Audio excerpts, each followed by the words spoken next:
Hello, everyone, and welcome back to another episode of the Teachers Talk podcast. I'm Alex, but throughout the podcast, I'm going to be going by Jeff because that's what my professional counterparts know me as. And today, I'm going to be joined by David and Alex as we talk about our journeys to Teachers College. So, with that said, let's get into it and get into the podcast. All right, so guys, when and why did you decide to go to Teachers College? Well, about 2 years ago, around the summertime, I wasn't working at the time. I was thinking about switching my career for a long time, instead of doing civil engineering related work, and really kind of figuring out what I wanted to do for the rest of my life, what I enjoyed doing, and I really came down to the point that I really love to interact with people. I love to talk. I love to learn things about the world around me, and I think just learning is such an important aspect of life, and I love to, I guess, Google things and always know the next thing. I can't really go a day without, Googling what does that word mean, or what did that person say. I don't really understand that. So I decided pretty early to do my teaching application. What I did notice was I did need to gain a little more experience teaching. So I started volunteering at a school and at a local parish in youth ministry, which allowed me to not only work with younger people, but work with high school students as well, and gain that experience when it comes to teaching, interacting with people, coaching, and creating, I guess, lessons and um, plans to, I guess, teach students and help them in their learning and guide them towards a better future for themselves. Yeah. Um, for me, in terms of when, I wouldn't say there was like a particular date or moment in my life where I wanted to go or pursue a career in education, but it's something that I've always kind of been good at. As I mentioned in our previous podcast, which you guys should check it out, episode 1. Um, Both my mother and my maternal grandfather were teachers. They were both educators. My grandfather was a principal as well, and so it's something that I've always kind of had in my blood, something I've always had genetically. When I was in elementary school, like grade 7, 8, I was one of the only ones to volunteer to like help out kindergartners during lunchtime, during the winter months. Throughout high school, all of my community, like the mandatory community service hours, I did at my local soccer club, coaching U4, U5, U6, U12. Um, Throughout my undergrad, I've been coaching basketball, first at like the YMCA and now for like a private academy. And so I always kind of knew in the back of my mind that I could do something with youth, with students, with kids. But I guess it wasn't really until probably my fourth year university where I was like, okay, I got to make a choice about what I'm actually going to do with my life. I got to take some steps to, get to the end goal that I want to achieve. And so that was kind of when I guess so I officially decided like, okay, this is something that I might want to do or something I can see myself doing and being happy for the rest of my life. In terms of why, it's a bit of a loaded question for me. Um, but just seeing the smile on kids' faces that you can put, especially from like the perspective of someone who's a mentor or a coach, you know, um, making students, smile, making them laugh, having fun with them, but also imparting not necessarily wisdom because I'm pretty young myself, but giving them the opportunity to kind of learn um, with me, not just me talking to them or at them, but having them learn alongside me. Um, Again, obviously in the context of sports versus the classroom, it's a little bit different, but knowing that I can make a positive difference in their life because from age like 5 to 17, obviously you guys can jump in at any time. From age 5 to 17, kids spend 10 out of 12 months a year in school, and it becomes like a second home for them. And for some, school can be like a saving grace. It can be where they find themselves, where they realize, kind of the purpose for their existence and so on. And so, like I had my own struggles as a student throughout elementary school, particularly, and also parts of high school. And I wouldn't want, another child to experience that. And so I knew I wanted to pursue it. Once I kind of figured out I wanted to work with kids, work with youth, I knew I wanted to go towards the education route just so I can be kind of that, role model and mentor for students and be someone that maybe not necessarily they look up to, but someone that they can confide in while they spend time at school, which, for a lot of kids becomes like a home away from home, 10 months out of the 12 months of the year from age 5, 7, 17. It becomes a part of their identity as well, and if I can help them reach their max potential in whatever facets of life, it's very rewarding for me, but also for them because they are the focal point of my career and my purpose, so to speak. I know that was a little bit long-winded, but yeah, No, it's it was like good. as you can see the passion behind it. I'm not just saying it for fun. It's something I've always wanted to do. And yeah, I mean, I was kind of combining David's ideas and expanding on it, with my own twist, I guess, a little bit. Yeah, and I'm actually going to echo something similar to what David had said, in the sense that like I had my career, I was very involved in academia. I was looking into MD, PhD options in medical school, and some various other things. And then going into my last year of my master's, there were some things that had come up that were not necessarily related to my performance and like my love for science and what I was doing. But I realized that it wasn't the option that I wanted to go down, and I wanted something different for my life. So I decided to sort of reinvent my career. And I had a lot of experience in education, um, and I'll probably talk about this a little bit later in the podcast, but I had spent some time covering some lecture duties from a prof who had gotten sick and various other things had happened in their life. So I had some experience teaching at the university level, and I was also a TA for a very long time, and I had worked in residence life and sort of revamped some university programs for about 6 years or so. Um, so that's pretty much where my passion was. It was really mentoring younger students and helping them come into their own, right? And like develop their own personality and develop what they're interested in and help them pursue that and give them advice, no matter what the career. So I decided that teaching would be a good option for me, also given my experience. And I think like the specific moment that I knew I should go into teaching, our university applications were actually due on December 3rd of, I guess that would be what, 2019? 2019, yeah, I Yeah, think so, 2019. 2019. And I remember sitting down with one of my friends who also applied to a couple different teachers' colleges, a couple out in BC and a couple here in Ontario. And we were sitting down in the car and we were sort of just chatting because he had just applied. And he told me that York's deadline was December 3rd, and this was December 1st. Um, Yeah. so I had to get all my application information in pretty much like that night and the next day, and I had to arrange for all these letters and everything, like recommendation letters.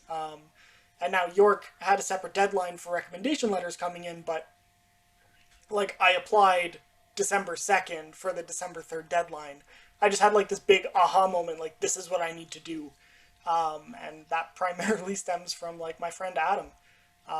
So yeah, that was Shout pretty out to much, Adam. yeah. And then I Shout guess out to like, Adam. yeah, and people like for anyone who's viewing, like you're probably going to see him on the channel here and there. He is starting up his own YouTube channel, and he is going to be a teacher. So I figure like he might join us for an episode or two, or who knows what happens. Um, but anyways, yeah, like I think like that was pretty much the big catalyst for me to go, just that big aha moment and talking with my friends and talking with my sort of like the professor that I subbed in for, and then being like, hey, you should go into teaching because you are great at this. So yeah, I guess like for the two of you, what was your catalyst that sort of like pushed you to apply?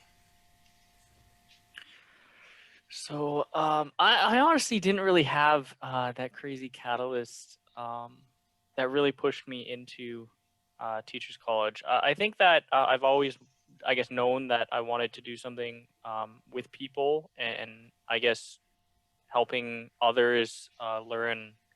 And I think maybe it had to do with I played some sports intramurals for a long time, playing soccer, and often people would ask me, about different aspects of soccer because I used to um, play, 6, 7 days a week when I was younger at some pretty high level soccer, and I would just be teaching people about, controlling the ball or how to read the play in different situations, and they thought that you would be a great coach when it came to soccer. So that made me start thinking like, where can I coach, and what better than being a teacher than also having coaching as something I can do on the side, where I have students that can learn from what I love to do and what I loved to do when I was their age.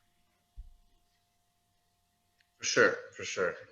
Again, I wouldn't say there was like a particular catalyst or spark plug, but it was something kind of along the lines of what David said, um, in terms of something that I kind of knew in my bones for a long time that I wanted to do, like a career path that is something I would have enjoyed, something I would have loved and been passionate about. As you guys can tell by the fact that I ramble a little bit too long on some of these episodes. But yeah, like the sports component was also a big part for me. Um, Coaching kids, obviously, there's a bit more, you can be kind of a little bit more tough love with them, there's a little bit more discipline, but that also kind of informed, or helped me realize that, um, structure is sometimes what kids need. And going into education it's sometimes too structured. Sometimes things are too narrow. They're too, you know, closed-minded, in my opinion, at least, I'm talking about my own high school experiences. And I wanted to go into that and maybe not like disrupt the structure, so to speak, but just make it as comforting and as welcoming for all students as possible. As we've talked about before, school can become a home away from home for some kids, and become a saving grace. That's where they find themselves, find out their purpose sometimes. And so knowing that I could play such a profound role in a young person's life, and to the point where they go on to do something incredible for themselves, for their family, for society, for the world, is I think that's one of the highest rewards that any person could get. Inspiring someone, encouraging someone, playing a role in molding someone, even, I'll say, for lack of a better term, to the point where they can do something on their own, where you've helped them develop the requisite skills to go out on their own and make a difference in the world. And that's a very powerful emotion and opinion, kind of way to feel about something, in my opinion. And so, again, like David said, I wouldn't say there was like a specific moment or spark plug for it, but something that I've kind of felt my whole life, something I knew that I was good at, has always kind of come to me naturally, as well as realizing that I can make a difference in someone's life, Yeah. to the point where they can do something for someone else's, who in turn may change the world. So knowing that, I'll be just a footnote in that, but knowing that I played a tiny role in that person's foundation is pretty cool, and it's very rewarding. It's a very satisfying emotion to have. Yeah, and I think you hit the nail on the head there. Like, in my opinion, just on what you just talked about, I think that teaching is one of the best and most rewarding forms of community service and service to the next generation. Especially as now that we're getting more into the digital age and technological age, things are changing so quickly. And I'm finding in my own experiences in the classroom that there's a lot of kids who, and a lot of students, I shouldn't necessarily say kids because we're going to be dealing with high school students, but they are very familiar with technology and how to use technology, but they haven't had the social experiences that we, I guess, Yeah. if I can say, like, as 90s kids, who were sort of Yeah. around in between generations and know what the world Hmm. was like before all this internet and technology, and now we have sort of gone through school adapting to all the new technology. I think we can provide those students who know technology very well and who have very specified skills. We can help them bring that into the workplace and give them those experiences that might not have been so present. At the same time, they might have been present. Like, we never know what goes on in our students' lives. Um, and I think, like, this sort of brings me into my next question here, is that everyone watching knows us all as teachers. I mean, that is established that we are teachers, we are teacher candidates, and we are going to be teachers in the future. But not many people know us from what we were before teachers. So I want to give each of you the opportunity to tell us about the work and the life experiences that you've had before going to teachers college, and maybe some different career options that you had in mind, anything that you wish. So yeah, go ahead. So yeah, my work experience or life experience was definitely very different from teaching initially.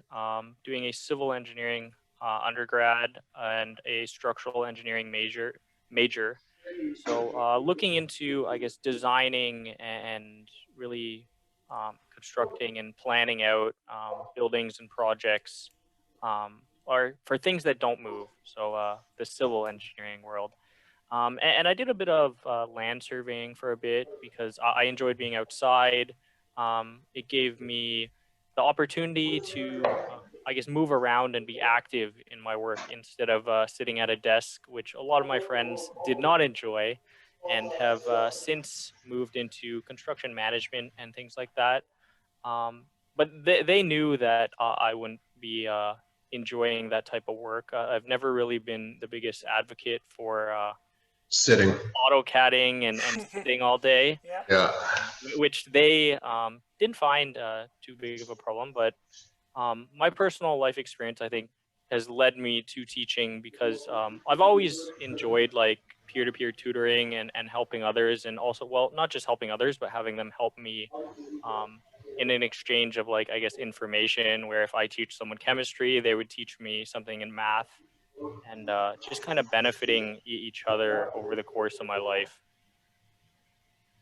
Yeah, absolutely. I mean, those are obviously everyone's kind of experiences are what make them a great teacher, make them a great educator. And so that's one of the great things that, a bit off topic, but just want to make a quick point about kind of the wide range of people that we've all kind of met so far the last 8 months of our first year.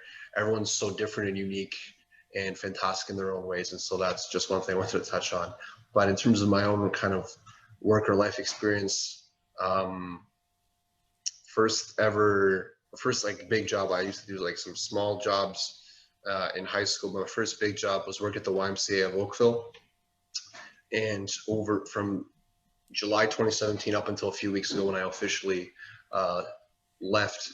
But those first few summers, we would go to what the YMCA terms as at-risk communities. Now, I'm not a big fan of that term, but for the purposes of it, that's what I'll use them. And so these communities were typically lower income portions of Oakville and some parts of Mississauga. But mostly Oakville because that's where I live. That's where the main YMCA kind of HQ is, so to speak. And we would basically provide free camp for these kids. We would bring toys and games for the little ones. We would bring basketballs, pop-up basketball nets, soccer nets, you name it, for the older kids. And we would just play with them all day from noon to 5 p.m. And it was a great opportunity to meet the parents, meeting kids of all ages. Sometimes we had 5 kids, sometimes we have 35 kids, and it was always a party. We had water balloons at one point. It was a blast. It was, that was one moment. Again, at the time I was 19 years old, interacting with 16, 17-year-olds, but I could like seeing the smiles on all their faces, seeing them, just be happy being kids in the moment, whether they were 6 or 16, was, I don't know, like it just reaffirmed, like I always had kind of ideas that I wanted to go into education, combat with, pleasing the parents who wanted to, a doctor, a lawyer, and all, kind of the classic immigrant household stuff that we can all probably relate to an extent. Yeah. But yeah, and one thing that I've found to be really cool is that most of, so like working for the YMCA, a lot of my coworkers were my age, and then I do summer camp all of a sudden, and I'm one of the older ones.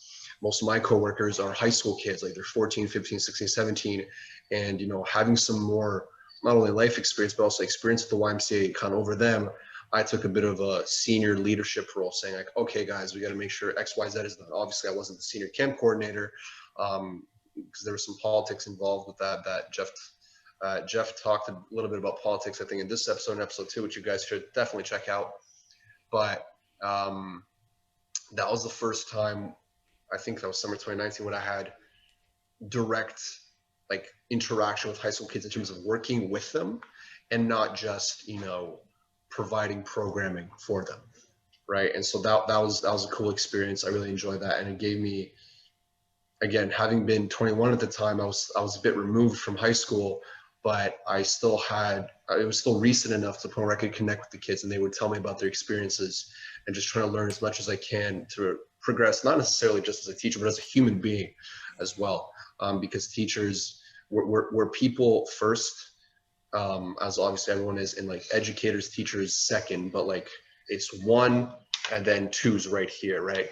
And so teaching is one of the most kind of people-focused jobs. In my opinion, it's the most person-focused job you can probably have, because as we've talked about in previous episodes, it's not just the kids, it's not just the student's life that you're dealing with from 9 to 4 p.m. or as I've described for longer, but also their siblings, their parents, their grandparents, significant others, and so on and so forth.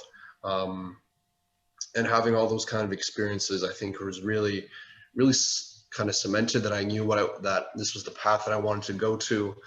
But also having, while working with high school students, also having the opportunity to work with adults.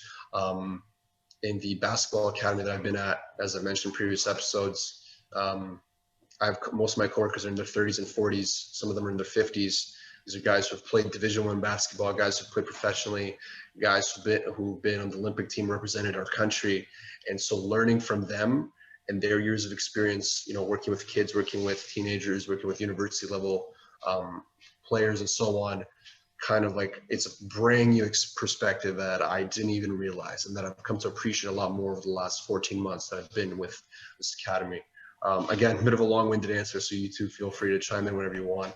But yeah, all kinds of stuff. And as we've talked about in previous episodes, reflecting on your own work experience, reflecting on your own life experience, knowing when something works, knowing when something doesn't, is definitely a huge part. So anyone who's watching this or hearing this, make sure that when you want to apply to the field, and I'm sure we'll touch upon this down the road, make sure it's what you really want to do.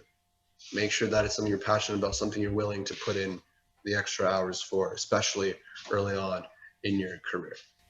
Yeah. No, and that's good. And I think that this gives, like, your answer there was long, as you said, but I think it was great because I think this really gives people watching the chance to understand where you've come from and like all of your experiences and how those have sort of led you to teaching. Exactly. Yeah. Not necessarily that like you being a teacher is based off those experiences, but those experiences have sort of like supported you and will help you relate to students. And you can give them advice that maybe other people haven't had to this point. For sure. I know off camera we were talking a lot about how basketball is very important and very crucial to intercity student life and engagement with the community. And I think that's a perfect area for you to sort of try and incorporate into your teaching. Yeah, absolutely. One thing that, and we touched upon this during our previous episode, we talked about community placement. Sports is, well, while it's not for everybody, a lot of kids do play sports, various ages, various sports. And that's one way that I've always been able to connect with kids.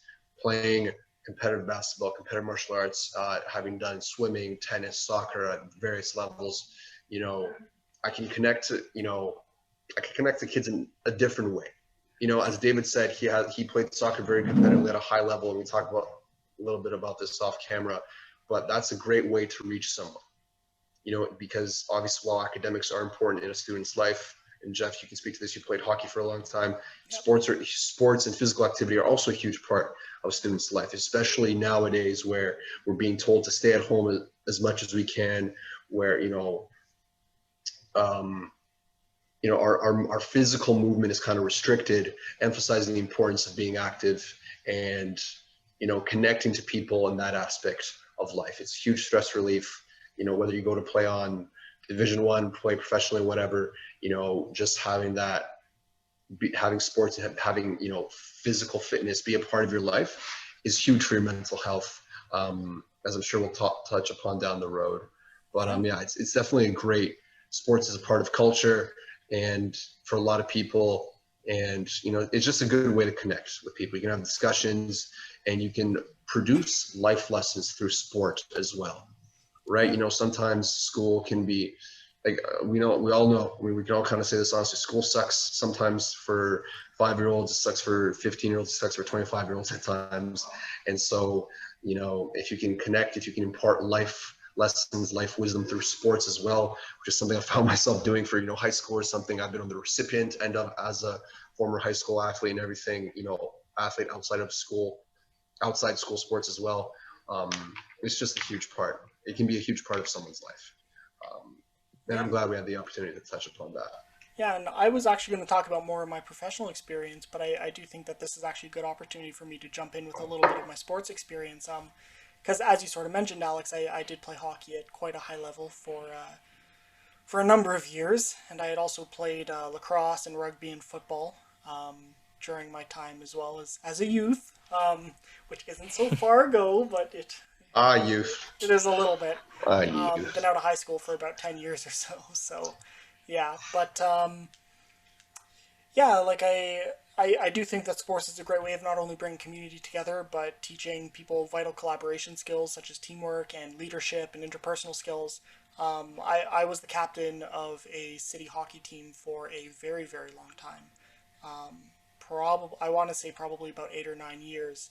And like I had the opportunity to try out for some varsity sports in university. However, unfortunately, some health conditions that sprung up, I'll say unnaturally or unexpectedly, prevented me from continuing down that path.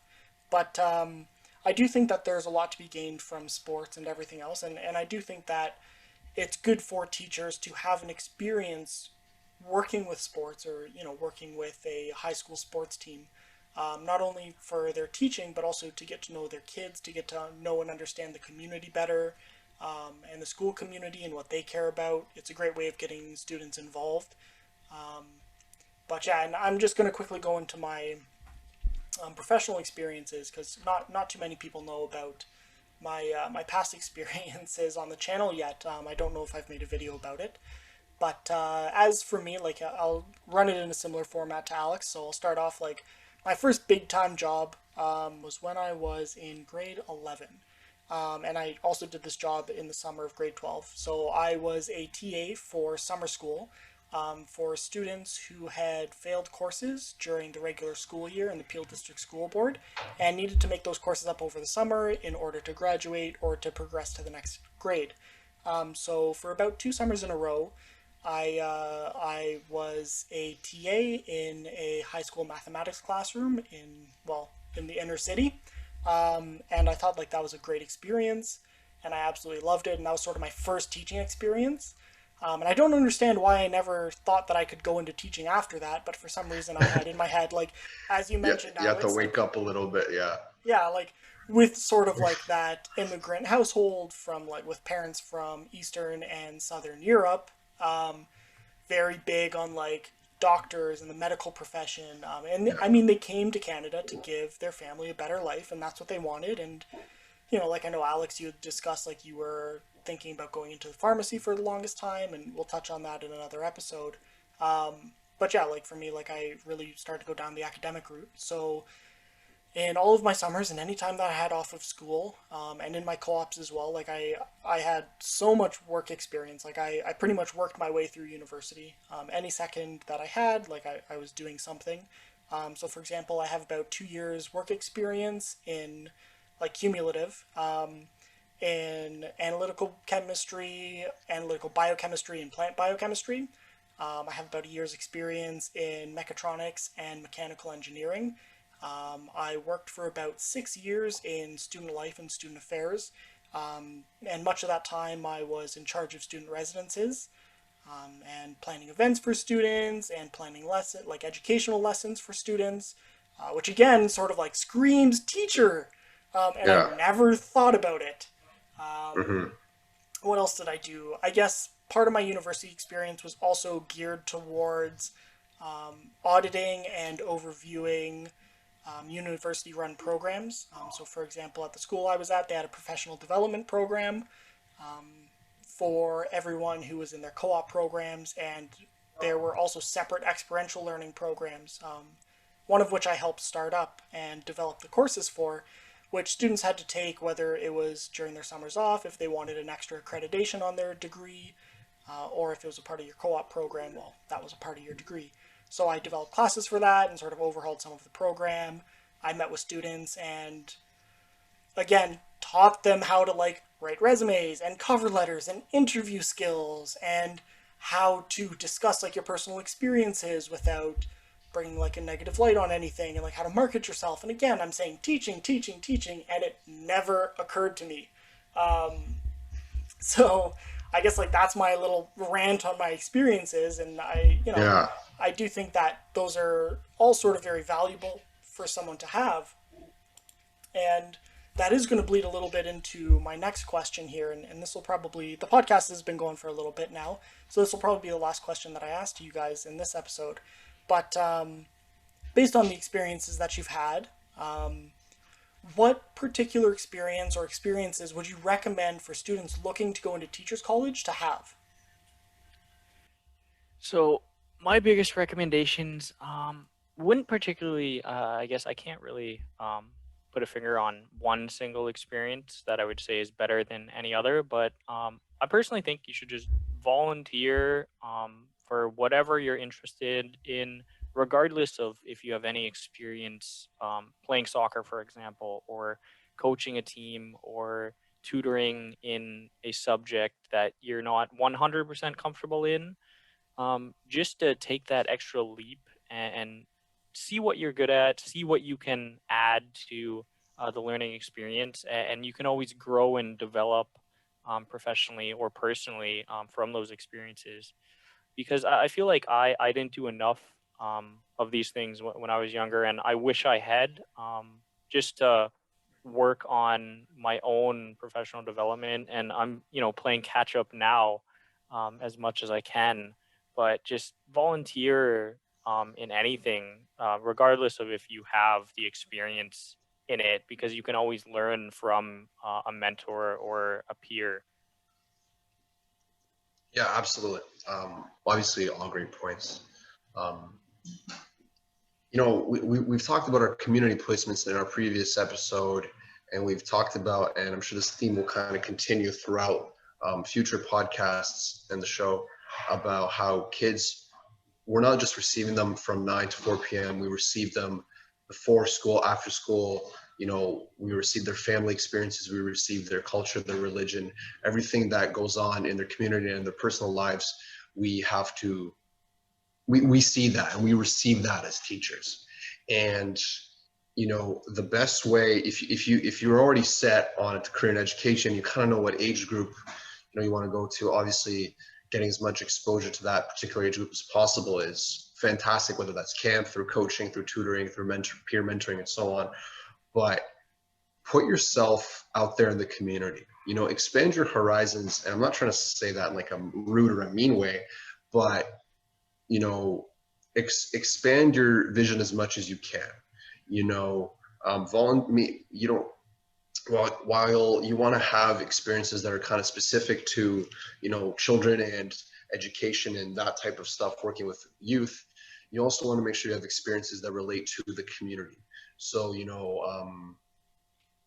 a few years ago, a good family friend of mine, her family would work at a soup kitchen over the holidays, and so I helped out for 2 Christmases back in, I think, 2016, 2017. Doing grocery delivery for certain families during the pandemic last summer, when they weren't able to, with the YMCA. Put yourself out there, experience your community a little bit, experience the lives of, maybe not experience the lives, but, immerse yourself in the experiences and the lives of people in your community. Because, whether you're working with seniors, whether you're working with older adults or young kids, maybe they have a brother or a sister or a son, a daughter, grandson, granddaughter who's in your high school class. And if you can understand, the community you grew up in, if you can understand the culture of that community, especially as it pertains to, crossing borders, which is something Jeff touched upon in a previous episode about, not always teaching in the community that you're living in. That's a great way to prepare yourself for when you eventually do find yourself teaching in the classroom. It's a good way to prepare yourself for your community placement as well as school placement. But if it's what you want to love, if it's what you love to do, if it's what you're passionate about, like all three of us are, put yourself out there. Obviously, you'll have your requirements and your volunteering and your jobs related to kind of teaching, education, sports, tutoring. We touch upon that a lot, but do stuff on the other end of the spectrum as well, so to speak. Do stuff with your community, go to festivals, meet people, talk to people, learn from people, because you're growing as a person. We touched upon in a previous episode how students will sometimes ask us really intellectual questions and we get stumped for a second, we get frozen for a second. That's because we're human, and a good way to, I don't want to say avoid that, because there's nothing wrong with engaging in discourse with students, but one way to improve yourself as a person is to, educate yourself more. So read more, go out there. Like I said, again, times are tough currently for everyone. And obviously we wish the best of whoever is listening, watching this, but, in normal circumstances, summer is coming up because it's now mid-April as we're recording this, but put yourself out there, man. Put yourself out there, be vulnerable, be willing to step out of your comfort zone. It's probably the best kind of piece of advice I could summarize into one sentence. Apart from, specific opportunities pertaining to, coaching or tutoring, put yourself out there. Put yourself out there. Be outside. Think outside the box. Learn outside the box. I mean, I sound like a broken record, but it really is true. It really is what you need to be successful in this field and successful in the program. Yeah, and I think I'm going to take the easy answer on this one. And thank you, Alex, for talking about community, because I was actually going to touch on that, but I noticed no one had talked about TAing, and this is something I had to do as part of my grad school experience. And I think obviously, if you want to go into teaching, and I mean, in order to get into teaching, and we'll touch on this in a future podcast about applications to Teachers College, you need to have classroom experience. And they look at classroom experience that you have with the age group you want to be teaching, and they also look at classroom experience that you have in other age groups. So for example, I have classroom experience, I have about 2 years to 3 years of practical experience working with university students, which was throughout my time as a graduate student at my university. And obviously you're going to need those practical experiences and those hours and the recommendations from people who have been with you as you've been teaching in order to get in. So there are many teaching opportunities at universities. Normally you can just go up to a professor and ask them, hey, can I TA this course the next time you are running it? If you're in science, university labs, they're always looking for undergrad TAs, so people who've taken the course. So if you can get any of those experiences on top of some community experience, you're going to be in good shape. And that's my recommendation. On top of obviously getting involved in sports or learning how to coach, which I think is another big one. Most cities and regions have coaching certificates, level 1 coaching certificates that enable you to coach in the community, or even just working in the community. They're all great experiences. But I think I'm going to end this episode there. So with that said, everyone, thank you for watching, and please like and subscribe to the channel if you want to see more content like this. Also, if you have any questions for us, let us know down in the comments down below, and we'll get to them in a future podcast, or we'll just make a separate Q&A. So yeah, enjoy everyone, and have a great day, and stay safe, and see you all around. Bye!